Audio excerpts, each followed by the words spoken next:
Hi everybody, welcome back. Thanks for joining me for, look, a festive Christmas video. Yes, this is me, this is Taz, normally the Grinch. I have done an entire bookcase and secondary one with Christmas decorations. Now, most of you guys that have been following me for a long time, you know that by my mother's standards, this is absolutely nothing, and I will be popping around to see her this week to see what new setups that she has got, which seems to be my annual Christmas tradition that I like to share with you guys. So at the weekend, we went down to Windsor to do some Christmas shopping. I ended up buying more things for myself. I got 2 new hats, a bee brooch. I saw this in the Windsor Castle gift shop, £20, love it. So that's now got pride of place on my coat. We just stopped round, a few pubs, a few shops. I mean, I definitely refuse to go into this pub out of principle, but all of the other decorations were out. Windsor is such a beautiful place. Really enjoyed going back into the castle. They do beautiful Christmas decorations. So if you do get the chance to go to Windsor Castle, going at Christmas is definitely a nice time, although it was slightly busier, lots of bodies. But moving away from what I got up to at the weekend, let's talk about the Real Royals and a festive Christmas carol concert that was filmed on Friday the 6th of December, which, as you guys know, is airing on Christmas Eve, and I cannot wait for it. Catherine's 4th Together at Christmas Carol concert was apparently a hit. The princess arrived to a serious amount of flashing lights. I do apologise for any of you that are photosensitive. All of the photographers that were there just created almost like a nightclub disco theme as the princess arrived looking rather radiant in red. She had arrived earlier to spend time greeting performers, various guests, and in this particular photograph, this is Richard E. Grant, actor, thespian, a big fan of the royal family. He's actually even starred alongside, well, I say starred, he'd made an appearance doing some readings for Queen Camilla's reading room. I love Richard E. Grant. I've seen him on stage myself. Fantastic actor, and he's such a gentleman. There was also a really beautiful photograph captured of the princess laughing with singer Paloma Faith, who I believe actually performed that evening, looking rather fabulously eccentric, as she always does. There was a very sweet moment as she was chatting with Paloma and a few of the other entertainers of the evening, where Catherine was caught on camera and she was talking about a big secret that Prince Louis had to keep from his sister. Louis knew about the dancers I was talking about over tea. Ballet dancers, exactly. And he said, what's the secret? I said, Louis, can you keep a secret? Because I wanted to be a surprise for Charlotte, who loves her ballet dancing. Promise, won't say. And he's kept the secret. This is what, maybe 2 weeks he's now. For 6-year-old. Yeah. And then this morning, he was like, "Oh, please, can I tell her I'm bursting?" Because I did the drop off and he really wanted to tell her. But I think, hopefully he's kept on, but I think I don't think he said anything. Obviously, none of us know if Prince Louis managed to keep that big secret from his sister Charlotte, but I'm sure we'll all be able to work it out for ourselves when it airs on Christmas Eve, because when the ballerinas come out to perform, I'm going to be looking for Princess Charlotte's reaction. It could be one of absolute shock and surprise, or it could be a little scene of Prince Louis going, "See, I told you." 6 years old, managed to keep a secret for that long though. That's pretty impressive. As was how the children can handle the photographers. Now, Prince William arrived with the children a little bit later with a huge motorcade, obviously with 2 heirs to the throne together in the same vehicle, and a sea of flashing lights. The children exited the car, and despite the strobe light display that was going on from all of the flashes of the cameras, the children looked so at ease. I guess as this is the importance of introducing them to a public life at such a young age. They're used to it. Although someone clearly said something that Charlotte did not like, and they were on the receiving end of the Diana death stare. I mean, we shouldn't be shocked that Princess Charlotte looks very much like Diana, because she's a spitting image of her father, and obviously out of the 2 brothers, Prince William is very much Diana. But I can imagine if the brothers ever got out of hand at home, I'd send Charlotte in to give them that look. I'd sit down and behave myself, no matter if it was someone else's fault, if I was on the end of that. After Prince William said hello to Catherine with a rather sweet grin as he proudly looked up at his wife, they took the children round to the kindness tree, where they all hand-tied their little notes. It's a really sweet idea, I'd say rather beautiful really, keeping in theme with this year's Together at Christmas Carol concert, which is about love and empathy. Guests can leave these handwritten notes tied to the tree, nice messages, kindness to other people that have meant something to them. And Prince Louis was particularly adorable, and it said, "Thank you to Granny and Grandpa because they played games with me." I can only imagine with how poorly Catherine has been throughout this entire year that Carol and Michael Middleton have no doubt helped her out as much as possible, trying to not just keep the children entertained, but trying to keep life as normal as possible for them. I read that and I was honestly like, okay, who's cutting onions? After the children had gone inside with their parents, I started seeing photographs appear on social media. You had Carol and Michael Middleton arrive with James and his wife, Elise. Pippa Matthews was also in attendance. I loved the colours of her shoes, as I did Princess Beatrice, who looked absolutely blooming lovely and definitely had that pregnancy glow as she and Edo arrived with his son Christopher, otherwise known as Wolfie, who the royal family have obviously completely embraced, and we often see him with his stepmother and his father at a lot of the big royal events. Princess Beatrice was only the second royal to have become a stepmother after Queen Camilla married Charles back in 2005. People say the royal family aren't modern. I think they seem like a thoroughly modern family to me. Now, speaking of modern, Zara. She is definitely, I think, a lot of people's favourite non-working royal alongside her husband Mike Tindall, who sadly this year sat it out with the children. But Zara arrived wearing a burgundy velvet suit and she just looked absolutely stunning as she followed her cousins into the church getting ready for the concert. It's so nice to see all of the cousins supporting each other at these big royal events, and it's very clear that they are all very close, now with all of their own children who are growing up together, with the exception, of course, of the two isolated ones in America that still to this day nobody has seen, since a few photographs were released and a couple of video clips on Netflix a couple of years ago. I have to admit, it's all getting a little bit rather strange now. Now, moving on to the next story, and of course sticking with the Christmas theme, we have Prince William, who last week spent time at The Passage, a homeless charity based in London which his mother introduced him to back in 1993. The visits that he had with Diana were said to have had a deep and lasting impression on him and have inspired his campaign to end homelessness in the UK. Prince William seems to be making this an annual event where he goes to the kitchen, he helps out, follows orders, preps the veg, and of course helps serve up Christmas dinner. And it looks like that lots of fun was again had between Prince William, the volunteers, and even the head chef Claudette Hawkins, who was celebrating her birthday, who ended up in fits of laughter. A hug off of Prince William, well, that's a pretty awesome birthday present, if I do say so myself. As well as serving Christmas lunch, the Prince of Wales also spent time chatting to the many people who the charity is continuing to help, plus many people who just come in for a hot dinner. Soup kitchens are a really lovely idea that bring people together in what for many is a particularly lonely and sad time of year. I honestly think with Prince William's introduction to homelessness at such a young age, it was one of the best things that Diana did for her children, and it's obvious it's had a huge impact on Prince William, who spent many years drawing attention to charities and organisations that help the homeless. It's a wonderful way that he can carry on his mother's legacy, but unlike his younger brother, he's not milking it and shoving it in everybody's faces. Diana may have had her faults, but she was a genuinely compassionate and caring person who wanted to help others, and she definitely passed this on to her eldest son. The youngest son, however, well, whilst the real royals are actually doing some lovely things at Christmas for others, this one is back to complaining, or rather whining on stage, and if I'm honest, being a teensy tiny bit rude, I would say, to the interviewer Andrew Ross Sorkin at times. The Deal Book Summit 2024, which holds candid interviews with the most, and I quote, consequential leaders in business, politics and culture.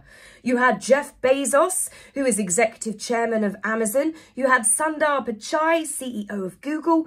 Bill Clinton, who was the 42nd president of the United States. Jerome Powell, one of the Federal Reserve governors. Serena Williams, 23-time Grand Slam champion. And then you have Prince Harry. I mean, seriously, all of those people that appear to have actually achieved something, they've worked hard to get to where they are now. They weren't born with millions, they earned their millions. Harry's only achievement in life, the only reason why he was invited onto that stage is because of who his family is. He's never had to work for anything. He went to the prestigious school Eton. He got in because of who his granny was. In sixth form, he did 2 A-levels. And for Eton, I mean, they normally walk out with like 10 A-levels. This, again, as I said, it's a very prestigious type of school. But Harry, with his 2 A-levels, one of them was geography, one of them was art. And it all came out at the time that the teacher helped Harry cheat on his art exam.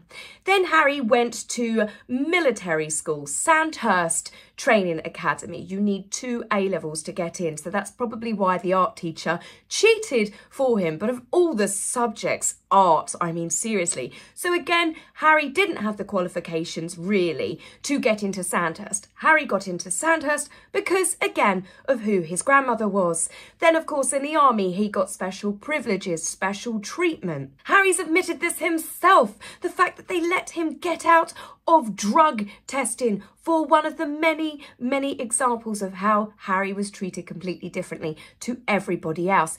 Invictus Games, that was made for him by teams of people that work for the MOD, ex-veterans, palace staff. Harry got to put his name to it so he could start getting positive coverage in the press because he wasn't doing a lot with his life other than behaving like a playboy. So I watched this. Yes, I did. I sat there, I watched the whole thing. It took me 2 hours to get through it because I kept getting bored and I kept wanting to stick sharp objects in my ears. Honestly, I had to keep pausing and walking away. But Harry, when he comes out on stage, he strides on with this air of absolute arrogance. And to be honest with you, he looks angry the moment he got onto stage, just frowning and glaring, that we seem to see him. It's almost like that's his makeup every day. The scowl is permanently there, like his uniform. Founder of Archwell, Chief Impact Officer of Better Up, booms the announcer, obviously trying to make him sound important.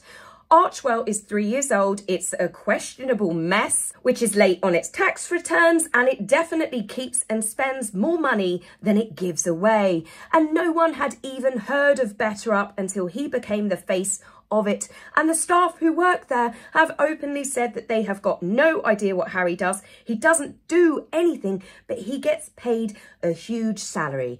Basically, Harry hawked his titles. So we had the usual suspects of things that Harry spoke about because much like he's not achieved anything on his own merit, he seems to just recycle the same stuff because he's not doing anything with his life, is he? He's got no direction. You know, so we had the typical stories of the evil media. All of the false stories that came out about him ever since that he was a child. And he even admits that his war against the media began in 1997 when his mother died, when he was just 12 years old. So this is obviously just in keeping with the fact that Harry absolutely despises and hates the media and blames them for his mother's death. Now, there were lots of tick box questions thrown at Harry, all to do with mental health and therapy. You guys think like me? I think Harry needs a lot more of it personally. How does he deal with basically being in the media, his mental health? Do you know what he said? He said, just stop reading about it. He doesn't read about it. That's what gives him power. Now, I totally agree with this. I stopped reading what trolls write about me years ago, you know, because there's just no good comes from it. But to hear that from Harry, who is suing absolutely everybody that he can because they've written mean things about him, it's kind of laughable that he says he doesn't read anything about himself. Even the interviewer, Andrew, almost has a questioning eyebrow raised as he says, so you don't read about yourself at all? Harry says, I read when I need to. Well, how do you know when you need to? Was Andrew's response. People in my team come to me. So there you go. Straight away, there's an answer for you, which pretty much sums up lots of things that I've said across multiple videos. Harry has members of staff, or he has people in his life that actively search the internet on a daily basis to try and find things that he's angry about. One of them is bound to be Meghan, because she likes to rile up Harry. It makes him malleable. It's how she's manipulated him. And then, of course, you've got Harry's lawyer, who, let's be honest, he is becoming incredibly rich off these back-to-back court cases that Harry is doing. Regardless of whether Harry wins or loses, those lawyers are going to be paid millions. Now, a good question did come up when Andrew did say to Harry, so you hate the media, you hate social media, you hate the tabloids, you hate the mainstream media, you hate basically absolutely everybody. How do you know who is doing it right? How do you decide who is giving reporting that you are happy with? Because Harry is quite literally sat on the stage for this interview. The Deal Book Summit is by the New York Times, obviously a newspaper. So Harry quips, well, I wouldn't be here if I thought you were one of them. Them. There's that word again, them. Who is them? Well, it comes down to, and he even says, a small number of newspapers. This is obviously his personal vendetta that he's going after. But I also translate this to Harry will agree to talk to people as long as they write positive coverage about him. He hates and despises anybody that has written negative stories about him. Harry says this particular small group of newspapers are ruining journalism for everybody else. So this is where Mr. Sorkin then says, so this latest campaign, not campaign, court case, this latest court case, what is your end goal? Because there's only 2 of you left. All of these other people have been paid off. What are you striving to achieve out of it? Do you know what Harry says? Accountability. I'm near enough. I had to pause at that point. And what? He wants them to be held accountable for the stories that they wrote about him. Most of the stories I've ever read about Harry, the ones that he's used in these court cases that he's annoyed about, he's not annoyed that they've made up something. He's annoyed that they knew. The stories that have been reported are actual true stories, from the partying, from the drug taking, from the fighting, from cheating on girlfriends, from dressing up as a Nazi, from being racist to army colleagues. I mean, the latter one was literally caught on video. Harry couldn't deny it. And a lot of these things he even admitted were true, and he added in a few new ones when he released Spare. Harry's not suing the media because he thinks they wrote false stories about him. He's suing them for their information gathering, the tactics that they used, how they found out these stories on him. It seems to be completely lost on him that people, some friends that he had in his circle, the fact that he was behaving wild, that lots of people would have sold stories on him. But he blames the media, and he's put it down to the bugging. They've been stalking him. They've been breaking into homes, the phone hacking. That's what Harry blames it on.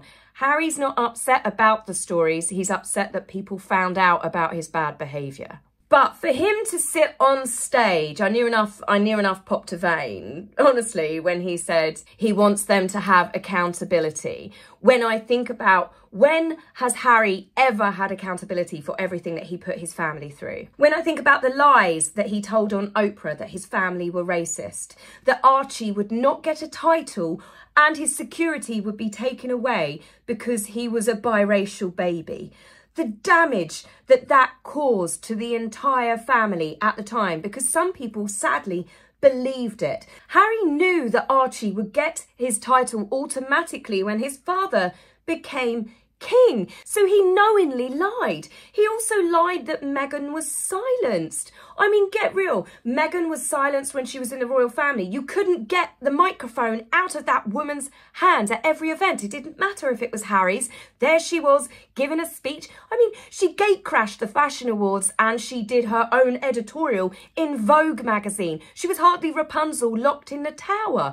And that was the other thing. He helped her lie, saying that she had her passport taken away, despite the fact that she had multiple lavish holidays and was jet-setting with the royal family. The only person that didn't have a passport was the Queen. Everyone else has to travel with legal documents. Another great big whopper that these two told was that she wasn't allowed to seek help, she wasn't allowed to see friends or family. It was a really awful tale that they told. But then when they decided to flee for their lives and leave, the royal family tried to endanger their lives by stripping their security, leaving Harry with no choice to take any other deal that came his way so he can merely just keep his wife and child alive. They told so many awful lies to trash the royal family, knowing that Prince Philip was dying, knowing that the Queen was dying of bone cancer a couple of years later, and during that time they'd done the Me You Can't See, they'd done various interviews, magazine interviews, you had the Netflix docuseries,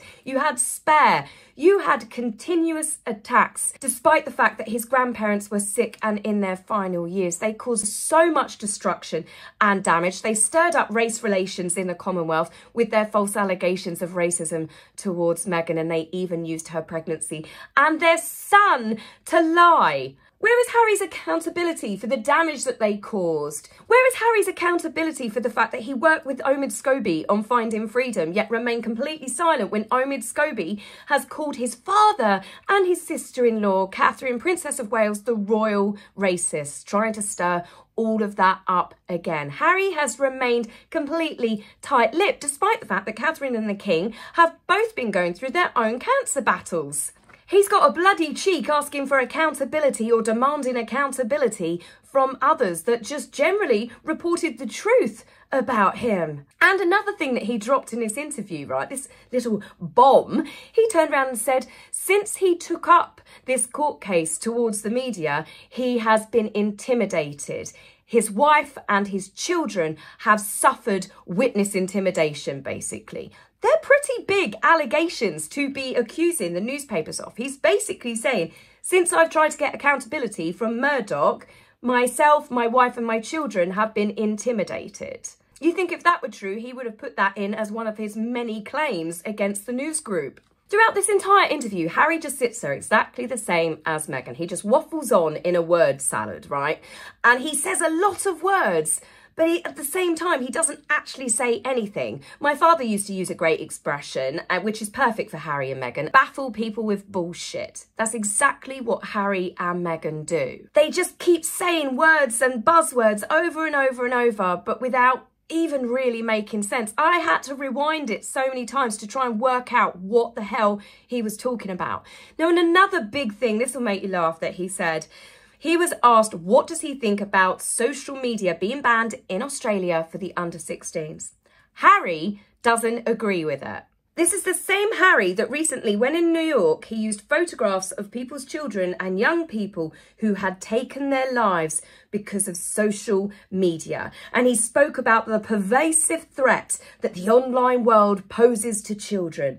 He's often spoke about the doom scrolling, the dangers of social media addiction. It's a global crisis, we've heard him tell us over and over again. Now he sat on stage after months, if not years, of spouting that nonsense to people. Now he's saying that he doesn't think that people should take social media away from children, right? This is what makes me laugh, because it shows that Harry is more about censorship than he is about protecting children. I personally believe that social media is not appropriate for children below a certain age. I think parents should have a lot of jurisdiction over what their children are reading and what they're seeing. Harry turns around and says, when parents ban children from social media, it causes a massive falling out, and the child could also be bullied by classmates for not having it. Well, if they're all collectively banned together, then they can all sit there collectively and sulk, you know. Basically, they've all been banned from it, so I can't see how that bit works. And as for him saying, if a parent takes something away from their child, it could cause a fallout between the child and the parent. Yeah, Harry, that's called parenting. Tough shit, my mother would say to me. You know, that's the whole thing. They are children. Parents' roles in life is to protect their children. If they think their children are doing something harmful, then they stop them. Harry says it like it's a bad thing. Oh yes, well the child could get upset because they're told no. This is clearly coming from a man that wasn't told no enough in his life. That's why at 40 years old, he's still angry because his brother got a bigger bedroom and an extra sausage at breakfast. He believes in safeguards that should be put in place, that people should only read a certain type of news, you know, and who's going to be the one making those decisions of what's misinformation and what's disinformation and whatever else you want to call it. Andrew Sorkin actually raises a point, and he said Facebook had to apologise because they were feeding people only certain type of information in the pandemic, and have since apologised, saying that they should have given both sides of the argument, and it was very dangerous. They tried to censor. Who is the person at the top? Who's playing God? Who is the one that says what we should see and what we shouldn't see? The fact that Harry seems to think, and he did say, that he can solve all of the problems on social media if he got to sit down with the shareholders. He's never said what he intends to do. He's never given any solutions. Harry just simply thinks by sitting down, his mere presence alone, speaking with shareholders, he'd be able to resolve the world's problems. I mean, it's proper Messiah complex stuff, but he gives no solutions whatsoever. Towards the end of the interview, Andrew Sorkin asked Harry how does he cope with some of the stories that are written about the speculation to do with, you know, him and Meghan. You know, she was having dinner at a billionaire's table, wasn't she, at the Tyler Perry Awards show thing, and Harry was all the way in New York. Obviously, someone was with the children. And, you know, the fact that then the newspapers report, oh, these two are having a professional separation. Harry said he feels sorry for trolls. He really, really does. He emphasised the fact that he feels sorry for the trolls because they speculate on his marriage. And I thought to myself, hang on a minute, you sat in a chair on Netflix and you turned round and said that you were the only man that married the person that you were meant to be with, that Meghan was basically his destiny, and all of the other men in the royal family were pressured or forced to marry someone that fits the mould. And we all know damn well he was making a swipe at Catherine and William. The majority of those first 2 episodes, it was underhanded digs, and it was all to do with his anger towards his brother, and then, of course, Catherine as well.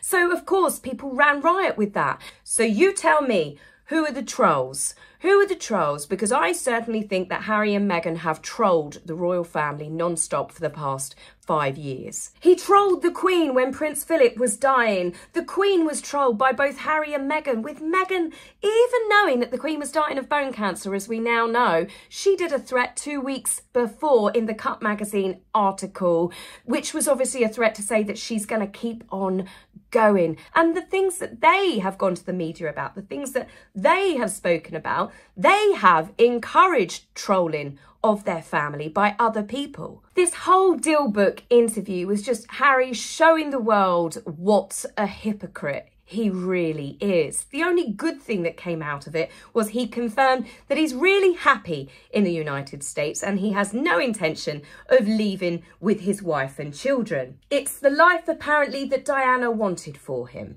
Well, let's be honest, we're never really going to know, because Diana has been gone for near enough 30 years. Harry is now 5 years older than what his mother was when she died.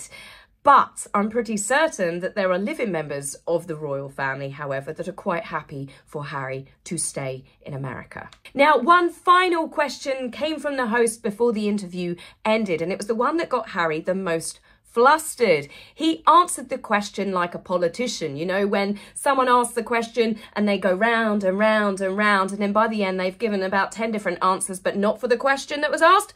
Well, Harry did that. Andrew Sorkin says to Harry, Harry, what do you think in 30 years' time you'll be the most remembered for? He got completely agitated over this. He got in a right flap. He was saying, oh, it's because you want me to say, yeah, I took on the media. And Andrew's like, no. Harry was saying, well, why did you say 30 years? Why not 5 years? Why not 10 years? And he's like, dude, I was just trying to ask you a question. What do you think that you're going to be most remembered for? And he went, blah, blah, blah, blah, blah, blah, blah, blah, blah, blah, blah, blah, blah, blah, blah, blah, blah, blah, blah. And I still really didn't get an answer. But I will give you an answer what Harry is going to be most remembered for, whether it be 5 years or 50 years. And that is, he is always going to be known as the man that went on the world stage and demanded accountability from everybody else, but never wanting to be accountable for any of his own actions and his own decisions. Harry is, as always, the biggest hypocrite I have ever seen on a worldwide stage. So guys, tell me your thoughts. I'm going to be back with you soon with an interesting video called The Statesman, coming to you tomorrow. Take care for now. Bye.